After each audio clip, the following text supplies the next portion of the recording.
नमस्कार दोस्तों, मैं हूं शशिकांत द्विवेदी और आप हमारे YouTube चैनल जीएसटी कॉमर्स में। दोस्तों, आज के वीडियो में हम लोग डिस्कस करेंगे कि स्पेशल सर्कमस्टांसेस में जीएसटी रिजम के अंदर स्पेशल सर्कमस्टांसेस में जर्नल एंट्री कैसे हुआ करती है। स्पेशल सर्कमस्टांसेस जैसे कि अगर हम अपने गुड्स पर्सनल पर्पज के लिए यूज कर लेते हैं, या फिर हमारे गुड्स जल जाते हैं, चोरी हो जाते हैं, या फिर हम चैरिटी में दे देते हैं फ्री सैंपल और प्रोविजन फॉर डाउटफुल डेब्ट्स, या फिर हम कोई मशीनरी अगर परचेज करते हैं या फिर एक्सपेंसेस कैसे पे करते हैं, उनमें जर्नल एंट्री कैसे पास होती है जीएसटी रिजिम के अंदर, उन सारे सर्कमस्टांसेस को आज के वीडियो में हम लोग डिस्कस करेंगे।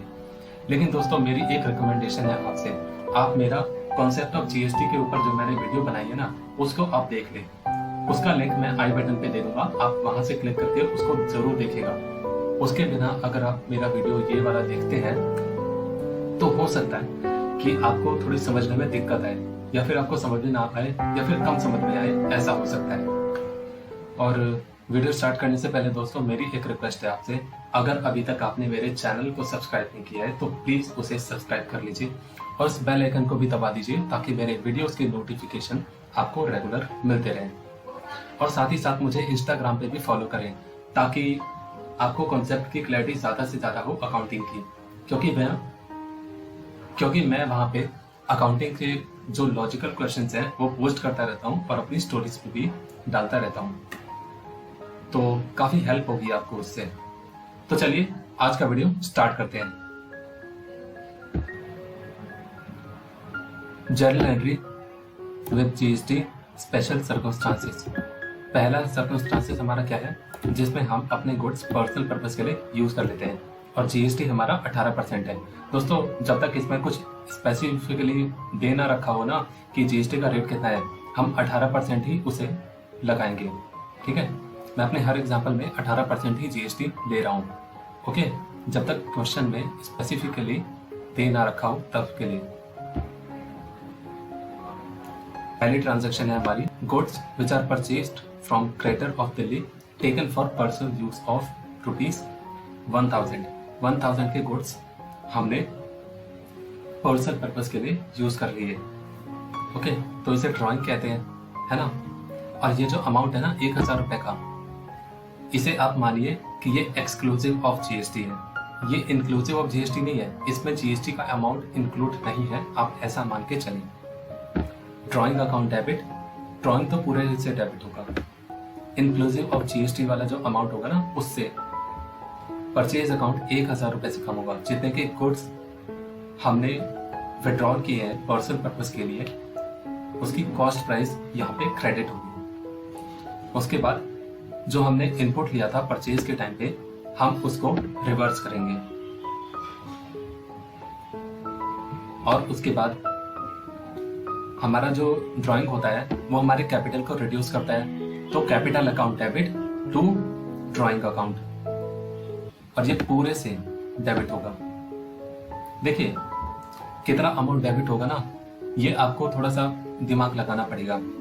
देखिए यहाँ पे ड्राइंग कितने से डेबिट हो रहा था, 1180 रुपए से, तो उतने से ही हम ड्राइंग को खत्म करने के लिए क्या करेंगे, उसको क्रेडिट करेंगे, उतने ही अमाउंट से क्रेडिट करेंगे, तो ड्राइंग हमारा पूरा खत्म हो जाएगा। ठीक है जी, क्लियर है।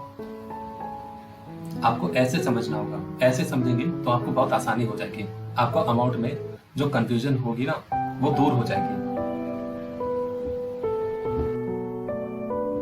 अब हमारी सेकंड ट्रांजैक्शन है। सेकंड ट्रांजैक्शन भी वही है, बस यहाँ पे ना हमने जिस क्रेडिटर से परचेज किया था ना वो गुड्स, वो हरियाणा का था। पहले वाला जो हमारा एग्जांपल था, उसमें उसने दिल्ली वाले क्रेडिटर से परचेज किया था वो गुड्स, लेकिन इस वाले में हरियाणा है, तो सिर्फ सीजीएसटी, एसजीएसटी और आईजीएसटी का ही फर्क आएगा। ठीक है, हरियाणा के केस में हमारा आईजीएसटी लगेगा, और हम ये मान के चल रहे हैं कि हम दिल्ली गए हैं। ठीक है, ये वाला जो ये सारा जर्नल एंट्री जो चल रहा है ना, ये पिछले वाले लेक्चर के कंटिन्यूशन में चल रहा है। ठीक है, तो पहले वाले जो लेक्चर में हमने एज्यूम किया था कि हमारा बिजनेस जो है ना वो दिल्ली का है, और हमारा जो जीएसटी, जो हम पर जीएसटी का रेट एप्लीकेबल है वो है 18%। तो पिछले वाले वीडियो के कंटिन्यूशन में ही ये वाला वीडियो चल रहा है। ठीक है, आई होप आपको क्लियर हो गया होगा। हम दिल्ली में बिजनेस कर रहे हैं।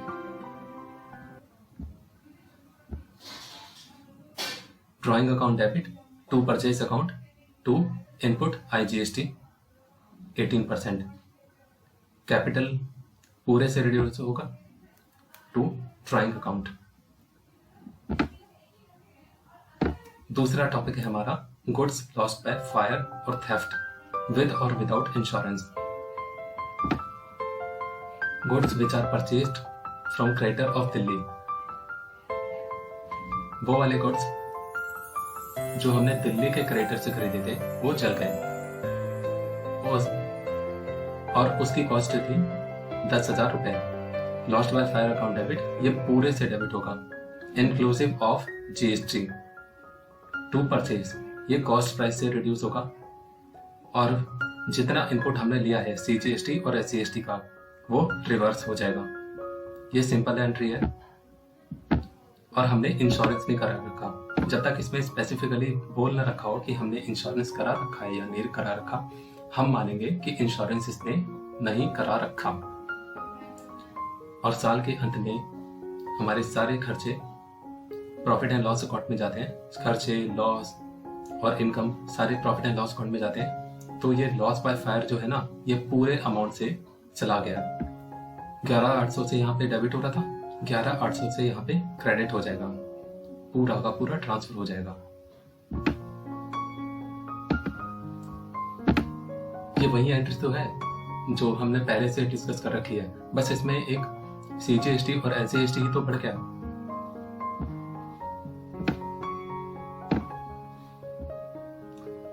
Loss by fire account debit goods which are purchased from creditor of Delhi, loss by fire or theft of rupees 10,000, insurance company accepted claim of rupees 9,000। Insurance company ने जो एक्सेप्ट किया ना वो सिर्फ 9,000 किया। ओके, तो पहली जो एंट्री है ना वो तो सेम टू सेम होगी जैसा पहले वाले एग्जांपल में किया था, तीसरे एग्जांपल में। और जब इंश्योरेंस क्लेम हमारा ड्यू होता है तब क्या एंट्री करते हैं हम? इंश्योरेंस कंपनीज अकाउंट डेबिट 9,000 से गुड्स जो लॉस बाय फायर जो था हमारा, उसको हमने पूरे से क्रेडिट कर दिया, पूरा लॉस खत्म हो रहा है हमारा। 9,000 तो रिकवर हो गए हमारे इंश्योरेंस कंपनी से, हो गए नहीं, अभी होंगे। अभी क्लेम सिर्फ डिसाइड हुआ है, हमें अभी क्लेम रिसीव नहीं हुआ है to profit and loss account. और हमें कितना रिकवर नहीं हुआ? 2,800 रुपए। ठीक है जी, 1,000 रुपए नहीं, 2,800 रुपए। कहीं आपको लगे कि गुड्स तो 10,000 के थे, हमें 9,000 मिला तो लॉस जो है वो 1,000 रुपए का होना चाहिए। नहीं, लॉस जो है वो 2,800 रुपए का होगा। इन दोनों का डिफरेंस 11,800 और 9,000 रुपए का। ओके, यहाँ पे आप कंफ्यूज हो सकते हो, तो एंट्री को बड़ा ध्यान से देखिएगा। ओके, अब हमें इंश्योरेंस क्लेम रिसीव हुआ। अच्छा, आपकी जो TS ग्रेवाल वाली जो बुक है ना, उसमें एंट्री पता है कैसे कर रखी है? व्हेन इंश्योरेंस क्लेम ड्यू, जब इंश्योरेंस क्लेम ड्यू होता है ना, तो उसमें एंट्री कर रखी है, ये पूरे अमाउंट से इसको डेबिट कर रखा है, इंश्योरेंस कंपनी को 11,800 से डेबिट कर रखा है। और फिर जब अमाउंट रिसीव होता है ना, तो bank account debit, loss by fire account debit to insurance company कर रखा है। वो भी एंट्री गलत नहीं है, सच्ची बता रहा हूँ, वो भी एंट्री गलत नहीं है। क्योंकि ना देखिए, लॉजिक से बताता हूँ मैं आपको। हम यहाँ पे क्या कर रहे हैं, सबसे पहले मेरी वाली एंट्री देखिए कि मैं कैसे कर रहा हूँ। ये वाली एंट्री मैंने इसलिए की है ना, क्योंकि हमें जब रीजनेबल सर्टेनिटी हो जाएगी कि हमें कितना अमाउंट मिलेगा, तब हम ये एंट्री पास कर रहे हैं। हमें कंफर्म हो गया कि हमें सिर्फ और सिर्फ 9,000 रुपए इंश्योरेंस कंपनी से मिलेंगे, तो हमने वो एंट्री पास कर दी, 9,000 से ही उसको डेबिट किया है। हमें जब सर्टेनिटी होगी कि हमें इतना अमाउंट रिसीव हो गया है, रियलाइजेशन कॉन्सेप्ट याद है आपको? Revenue is only recognised when it is realised. Okay, जब हमें रेवेन्यू रियलाइज्ड हो जाती है, हमें रिसीव हो ना हो, लेकिन सर्टेनिटी हो जाएगी when right to receive the income is occur. Okay, जब हमें इनकम रिसीव करने का राइट मिल जाएगा तब हम उसकी रिकॉग्निशन करते हैं। तो वही काम मैंने किया है। तो लॉस जो है ना, तो बाकी का लॉस जो है वो ऑटोमेटिकली हमने प्रॉफिट एंड लॉस अकाउंट में डाल दिया है, यहीं से डाल दिया। अब बात करते हैं जो टीएस ग्रेवाल सर की बुक में आंसर दिया हुआ है, बैंक अकाउंट डेबिट। अब वो कैसे करते हैं? Bank account debit, loss by fire account debit 2800 to insurance company. अब उसके बाद लॉस कितना हो जाएगा? उसके बाद जब हम ट्रांसफर एंट्री मारेंगे तब क्या एंट्री होगी? हम लॉस को, हमारा जो लॉस है वो कितने का रहा? अब 2800 रुपए का। उसके बाद जब हम ट्रांसफर एंट्री मारेंगे तब क्या एंट्री बनेगी हमारी? Profit and loss account debit to loss by fire theft account. तो तब भी 2800 रुपए ही प्रॉफिट एंड लॉस अकाउंट पे जा रहे हैं। और मेरे वाले केस में जो मैंने एंट्री कर रखी ना, उसमें भी 2800 रुपए ही प्रॉफिट एंड लॉस अकाउंट में जा रहे हैं। तो दोनों एंट्री ना करेक्ट है, वो एंट्री भी गलत नहीं है और मेरी भी एंट्री गलत नहीं है। ठीक है, आप दोनों तरीके से कर सकते हो। तो आई होप आपको अच्छे से समझ में आ गया होगा। अगर नहीं समझ में आया तो कमेंट बॉक्स में कमेंट करें, वहां पे मैं आंसर करूंगा। या फिर मुझे आप इंस्टाग्राम पे भी पूछ सकते हैं। ठीक है, इंस्टाग्राम पे भी मैंने एक ऐसा क्वेश्चन पोस्ट कर रखा है, या फिर नहीं कर रखा तो मैं कर दूंगा, अपनी स्टोरी पे भी लगा दूंगा। Goods distributed as free sample. जब हम goods as a free sample दे देते हैं एडवर्टाइजिंग के लिए, जब हमें कस्टमर बेस बनाना होता है, जब हम कोई नया स्टार्टअप खोलते हैं या फिर नया प्रोडक्ट लॉन्च करते हैं तो हमें कस्टमर बेस बनाना होता है, तो हम एडवर्टाइजिंग कंपनी को फ्री में अपने गुड्स दे देते हैं कि आप इसकी एडवर्टाइजिंग करो। Okay, goods of ₹10,000 purchase from supplier of Delhi. हमने दिल्ली के सप्लायर से जो गुड्स खरीदा था उसको फ्री सैंपल की तरह डिस्ट्रीब्यूट कर दिया। तो एडवर्टाइजमेंट और free sample account debit to purchase account. Goods कितने के थे? 10,000 के। उसके बाद जो इनपुट हमने ले रखा था उसको हमने रिवर्स कर दिया। Okay, transfer to profit and loss account. फिर उतना ही जितना एडवर्टाइजिंग के लिए हमने दिया था पूरा का पूरा हमने प्रॉफिट एंड लॉस अकाउंट में ट्रांसफर कर दिया, 11,800 का amount. Okay, then goods of ₹10,000 purchased from supplier of Haryana distributed as free sample। ज्यादा डिफरेंस नहीं है, बस पहले वाले में दिल्ली से परचेज किया था, दूसरे वाले में हरियाणा से परचेज किया, तो बस CGST की जगह LGST हो जाएगा, CGST और SGST की जगह LGST हो जाएगा, बस 18% से। फिर प्रॉफिट एंड लॉस अकाउंट में ट्रांसफर कर देंगे जितना भी हमारा एक्सपेंसेस बन रहा है। ये एक्सपेंसेस ही तो है एडवर्टाइजिंग और फ्री सैंपल का।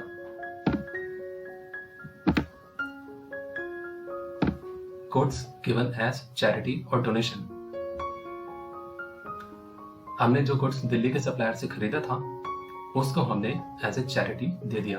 तो charity account debit 11,800 to purchase account cost price से, और इनपुट हमने रिवर्स कर दिया, फिर प्रॉफिट एंड लॉस अकाउंट में ट्रांसफर कर दिया 11,800 का अमाउंट। ओके, और 8वीं एंट्री में भी ज्यादा कुछ डिफरेंस नहीं है, बस हमने जिस सप्लायर से गुड्स खरीदा था ना वो हरियाणा का था, पहले वाले में दिल्ली का था, दूसरे वाले में हरियाणा का था। और ये डॉक्यूमेंट जिसे मैं पढ़ा रहा हूँ ना वो डिस्क्रिप्शन बॉक्स में अवेलेबल है उसका लिंक, तो आप वहां से उसे डाउनलोड करके पढ़ लीजिएगा, आपके पास अच्छे खासे नोट्स हो जाएंगे। मैं अपने हर एक वीडियो में डिस्क्रिप्शन बॉक्स में जिस डॉक्यूमेंट से मैं पढ़ा रहा हूँ ना उसका लिंक देता हूँ। ओके, तो वहां से आप उसे डाउनलोड करके तब मेरा वीडियो देखा करिए। General entry in case of GST on expenses. जब हम एक्सपेंसेस पे करते हैं तब भी हमारा GST लगता है, क्योंकि एक्सपेंसेस भी तो किसी एक्सपेंसेस भी तो तभी हुए होंगे ना जब हमने किसी से गुड्स परचेज किए होंगे, या फिर गुड्स परचेज करते हम गुड्स, मैं उस गुड्स की बात नहीं कर रहा जो हम ऑर्डिनरी कोर्स ऑफ बिजनेस में जिससे डील करते हैं। उसके अलावा भी कई ऐसे गुड्स हो सकते हैं या फिर सर्विसेज हो सकती हैं, तो मैं उनकी बात कर रहा हूँ other than ordinary course of business. हमने कमीशन दिया, हमने किसी एजेंट से कोई सर्विस ली होगी तो हमने कमीशन दिया होगा, तो कमीशन पे इनपुट लगता है ना। हम पे कर रहे हैं तो वो जो सर्विस प्रोवाइडर है, जो एजेंट है, वो हमसे जीएसटी कलेक्ट करेगा। तो इनपुट सीजीएसटी, इनपुट एसजीएसटी 10,900 और उसके बाद आउटस्टैंडिंग एक्सपेंसेस, क्योंकि हमने अभी पे नहीं किया है, यहाँ पे पेड नहीं लिखा हुआ है, कमीशन टू फ्रॉम दिल्ली ये लिखा हुआ है, तो ये हमारे आउटस्टैंडिंग हो जाएंगे। यहाँ पे कैश और बैंक नहीं होना चाहिए, रुकिए इसे हटा देता हूं। लीजिए हटा दिया मैंने। तो आउटस्टैंडिंग कमीशन जो होगा ना वो पूरे से डेबिट होगा। तो जो आउटस्टैंडिंग कमीशन जो होगा हमारा वो पूरे से क्रेडिट होगा 11,800 से। ओके,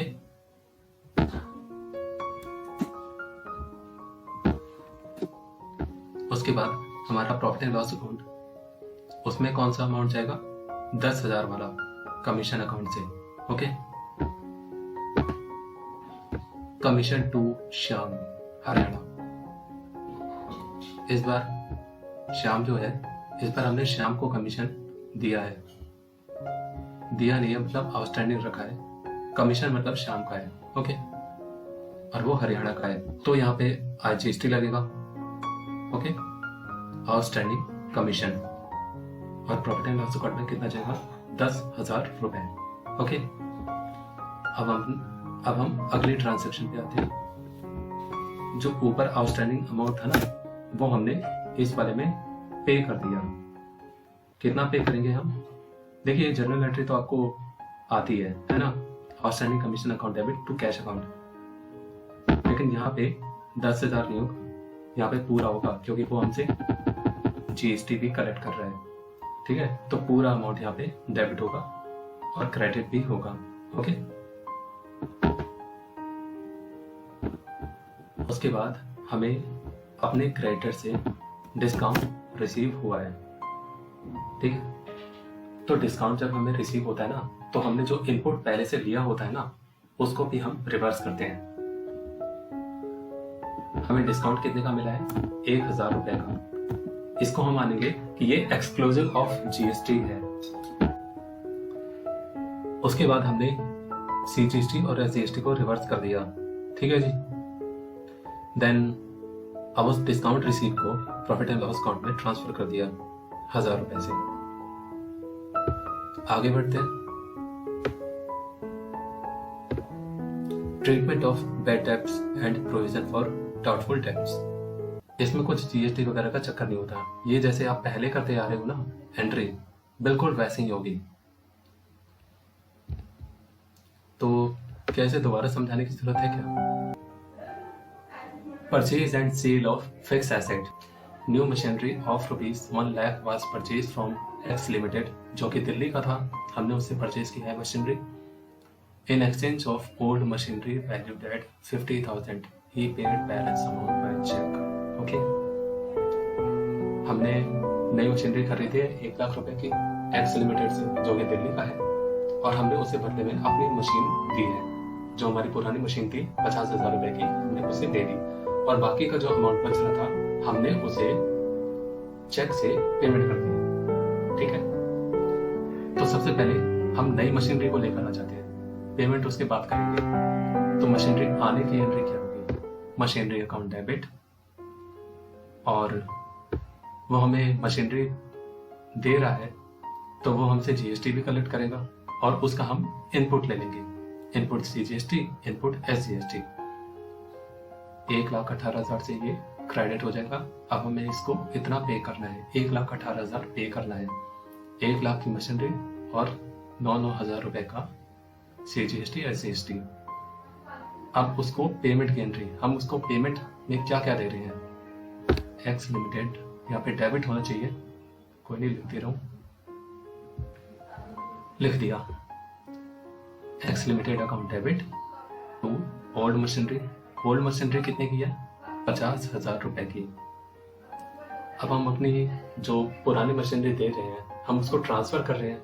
जब हमने सप्लाई का मीनिंग जब हम पढ़ रहे थे तो उसमें क्या क्या इंक्लूड कर रहा था, सिर्फ सेल को थोड़ी इंक्लूड कर रहा था। सप्लाई का मतलब सिर्फ सेल नहीं होता, हम सेल करते हैं सिर्फ वही सप्लाई नहीं होता। हम अगर अपनी प्रॉपर्टी किसी को ट्रांसफर करते हैं ना तो वो भी सप्लाई के अंडर ही आता है ना। इसलिए मैं कह रहा हूँ कि कॉन्सेप्ट ऑफ जीएसटी वाला जो मेरा वीडियो है ना, आप लोग उसको देख लो, ठीक है। मैं बार बार जोर डाल के कह रहा हूँ, आप उसे जरूर देखें, शुरू से लेकर एंड तक देखें। ओके, 2 पार्ट्स में कवर है, दोनों पार्ट को अच्छे से आप लोग देख लें। तो सप्लाई का मतलब सिर्फ और सिर्फ सेल करना नहीं है। हम अगर अपनी प्रॉपर्टी ट्रांसफर करते हैं, हम अपनी एसेट ट्रांसफर करते हैं तो उसमें भी जीएसटी लगता है। 50,000 रुपए का हम उसको अपनी मशीनरी दे रहे हैं तो उस पर हम आउटपुट CGST SGST लगाएंगे। ओके, 9% का 4500 रुपए का CGST SGST लगेगा और फिर बाकी का बचा हुआ अमाउंट जो है वो हम उसे पे कर देंगे, ठीक है। एक तरह से हमने उसे 50,000 रुपए की मशीनरी नहीं दी है, हमने उसे 59,000 रुपीज की मशीनरी दी है ना। ये 50,000 रुपए की बुक वैल्यू है, ये तो हमारी बुक्स में ऐसे रिकॉर्डेड है, लेकिन जीएसटी लगाने के बाद अब वो कितना हो गया, 59,000 हो गया। इन तीनों अमाउंट को गौर से देखिएगा, इन तीनों का सम है 59,000। हम उसे 59,000 की मशीनरी दे रहे हैं CGST और SGST लगा के। तो बाकी बचा हुआ अमाउंट जो है ना, अब हम उसे ये वाला पे करेंगे बैंक अकाउंट से। अमाउंट में आप लोग कंफ्यूज हो सकते हो, ध्यान से देखिएगा। 19th ट्रांजैक्शन, हमारी last transaction. New machinery of rupees 1 lakh was purchased from X Limited in exchange of old machinery valued at 50,000. He paid the balance amount by check. ये पहले वाले जैसे ही लग रहा है। रुकिए। हाँ, आप करेक्ट हुआ। ये देखिए, हमने नई मशीनरी खरीदी 1 लाख रुपए की एक्स लिमिटेड से, जो कि दिल्ली का था, और उससे हमने पुरानी मशीनरी दे दी 50,000 रुपए की। और हमने बाकी का बैलेंस कैसे पे किया है, हमने अपने सेविंग अकाउंट में, ठीक है। देखिए, सेविंग अकाउंट जो होता है ना हमारा, वो एक इंडिविजुअल मेंटेन करता है। ये इंडिविजुअल का, ये ऑनर का ना अपना खुद का अकाउंट होता है। अगर यहाँ पे करंट अकाउंट लिखा होता ना, या फिर बैंक अकाउंट लिखा होता, तब हम मानते कि ये बिजनेस में जो कैश है ना हमने उससे पे किया है, लेकिन यहाँ पे अपने सेविंग अकाउंट से पे किया है, जो कि उसका खुद का था, ऑनर का। तो एक तरह से ये ना कैपिटल इंट्रोड्यूस कर रहा है, ठीक है। ये अपने खुद के अकाउंट से पे करके ना कैपिटल इंट्रोड्यूस कर रहा है, तो हम यहाँ पे कैपिटल को लिखेंगे। चलिए एंट्री दिखाता हूँ पहले आपको। पहले हम मशीनरी लाएंगे, बिल्कुल सेम है, बिल्कुल सेम है पहले जैसा। Machinery account debit, input CGST SGST वो हमसे कलेक्ट करेगा, एक्स लिमिटेड हमसे कलेक्ट करेगा 1,18,000 से। अब हमें उसको इतना देना है, 1,18,000 रुपए उसको देने हैं। ओके, अब हम उसको पेमेंट कैसे करेंगे देखिए। एक्स लिमिटेड को हम क्या दे रहे हैं, 59,000 की मशीनरी, 50,000 की नहीं, क्योंकि हम सप्लाई कर रहे हैं। सप्लाई इंक्लूड्स ट्रांसफर, हम अपनी प्रॉपर्टी ट्रांसफर कर रहे हैं तो उस पर भी GST लगेगा 4500 रुपए। और उसके बाद बाकी बचा हुआ अमाउंट हमने सेविंग अकाउंट से पे किया था, हमने खुद के अकाउंट से पे किया था, ना कि बिजनेस के कैश से। हमने बिजनेस वाला कैश यूज नहीं किया, हमने अपने खुद का कैश यूज किया जो हमारे पास अवेलेबल था। तो एक तरह से हम कैपिटल इंट्रोड्यूस कर रहे हैं, ठीक है। तो इसलिए यहाँ पे कैपिटल अकाउंट क्रेडिट होगा, ठीक है जी। तो आज के लेक्चर में बस इतना ही। तो दोस्तों, आपको ये वीडियो कैसा लगा कमेंट बॉक्स में जरूर बताएं। अच्छा लगा तो इसे लाइक कीजिए और अपने फ्रेंड्स के साथ शेयर भी कीजिए। और thanks for watching the video till the end.